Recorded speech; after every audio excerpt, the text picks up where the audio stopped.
ఇది బీఫ్ అండి, beef curry వండుకున్నాను నేను ఈరోజు. ఇది ముందు నేను ఏం చేశానంటే బాగా చిన్న చిన్న ముక్కలుగా కట్ చేసేసుకొని ఇది పొయ్యి మీద వేసేసుకోవాలి, గ్యాస్ మీద వేసుకొని బాగా ఉడికించుకోవాలి. అట్లా నూనె వచ్చే వరకు కూడా మనం బాయిల్ చేసేసుకోవాలి. అప్పుడు పక్కన ఒక మూకుల్లో నూనె వేసుకొని పొయ్యి మీద పెట్టుకొని ఇప్పుడు ఒక 5 ఉల్లిపాయలు, ఒక 5 పచ్చిమిరపకాయలు లాగా మనం కోసుకోవాలి.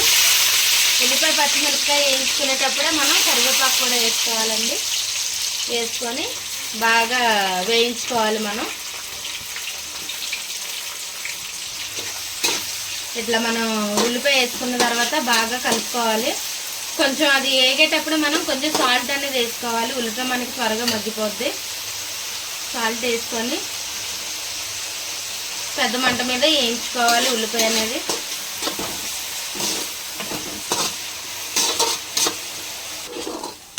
ఇట్లా మనకు ఉల్లిపాయ అనేది బ్రౌన్ కలర్ వచ్చే వరకు కూడా ఇట్లా వేయించుకోవాలి. అది వేగేటప్పుడే మనం బాయిల్ చేసుకున్న మాంసం అనేది, బీఫ్ అనేది అందులో వేసేసుకోవాలండి.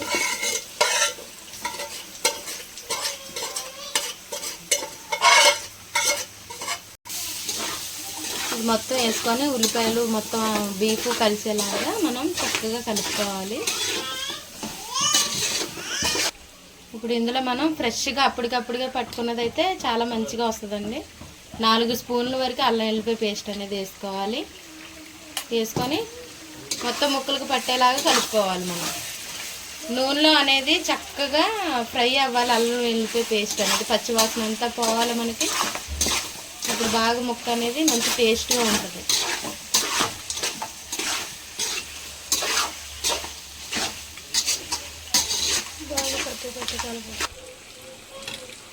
ఇప్పుడు ఇది మనం అల్లం వెల్లిపాయ పేస్ట్ వేసుకున్నాం కదండి. 1 కేజీ మాంసం ఇది, బీఫ్ అనేది కేజీ బీఫ్ ఇది. దీనికి 4 స్పూన్లు వేసుకున్నాం కదా మనం. ఇప్పుడు ఈ నూనె ఏదైతే ఉందో ఈ నూనెలో అనేది అల్లం వెల్లిపాయ పేస్ట్ చక్కగా మగ్గిపోవాలి. మగ్గిపోయినప్పుడే మనకి గ్రేవీ అనేది కూడా చక్కగా వస్తుంది మనకి. ఇప్పుడు ఈ నూనెలో బాగా వేగాలి. ఇది వేగేంత వరకు కూడా మనం కలుపుకుంటూ ఉండాలి. ఇప్పుడు ఇందులో మనం పసుపు వేసుకోవాలి. ముక్కకు పట్టాలంటే ఫస్ట్ పసుపు వేసుకోవాలి. పసుపు వేసుకొని మొత్తం కూడా కలపాలి.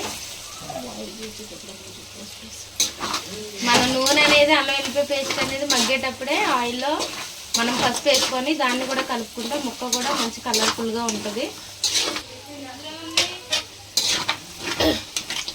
ఇట్లా బాగా బాయిల్ అయిన తర్వాత టమాటాలు వేసుకోవాలి. టమాటాలు గ్రేవీ రావాలంటే మనం టమాటాలు ఒక 7 ఒక 6 టమాటాలు వేసుకుంటే బాగా గ్రేవీ అనేది వచ్చిందండి. దీనికి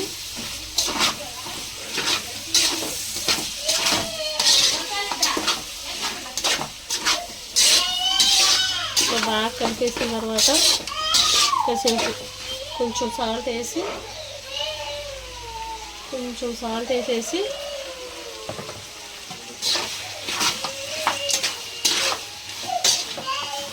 ఇట్లా కలిపేసేసి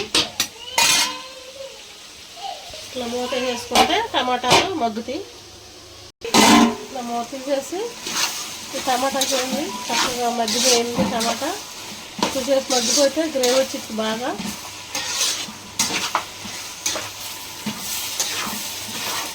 బాగా టమాటా కూడా గ్రేవీ వచ్చేస్తుంది, బాగా మగ్గింది. ఇప్పుడు మనం కారం వేసుకోవాలి.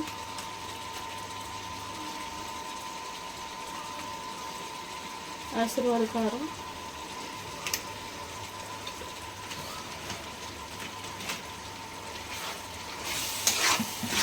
కారం ఎక్కువ తినే వాళ్ళు ఎక్కువ వేసుకోవచ్చు, తక్కువ తినేవాళ్ళు తక్కువ వేసుకోవచ్చు.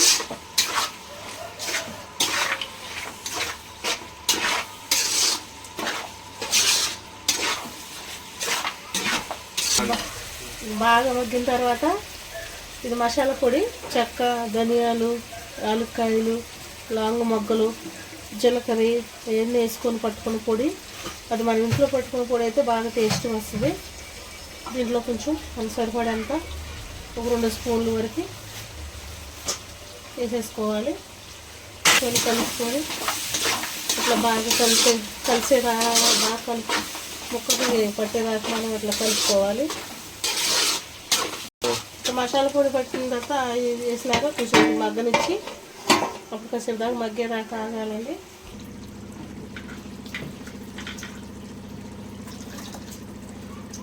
లాస్ట్లో ఇట్లా కొత్తిమీర వేసుకొని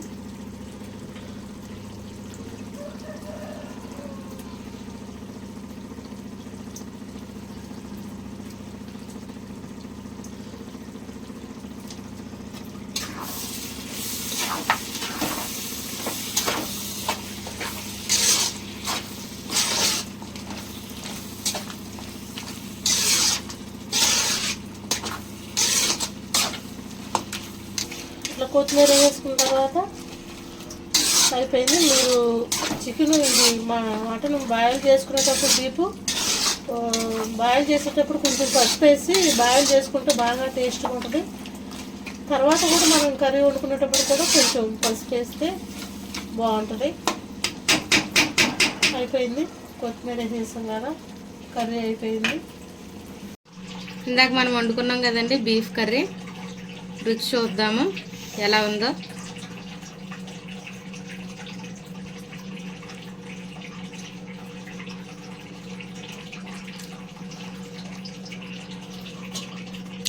ఆహా, చాలా బాగుంది ఫ్రెండ్స్. అసలు బాగా ఉడికింది ముక్క.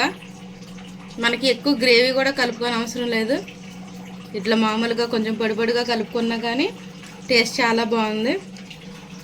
ఇప్పుడు ఇందులో కొంచెం మనం చారు, నేను పక్కన టమాటా చారు కాస్తున్నాను, అది వేసుకొని కొంచెం చూద్దాం టేస్ట్ ఎలా ఉందో. టమాటా చారుకి బీఫ్ కర్రీకి కాంబినేషన్ చాలా బాగుంటుందండి. మీరు కూడా ఒకసారి ట్రై చేయండి. ఇట్లా వేడివేడిగా కలుపుకొని తింటే స్వర్గం వెళ్ళినట్టేనండి. ఆహా, బాగుందండి. ఇలా చారులో ఒక ముక్క పెట్టుకొని తింటే ఆహా, చాలా బాగుందండి. మీరు కూడా తినండి, లైక్ చేయండి, సబ్స్క్రైబ్ చేసుకోండి. మీరు కూడా ఒకసారి వండి టేస్ట్ చూసి ఎలా ఉందో కామెంట్ కూడా చేయండి.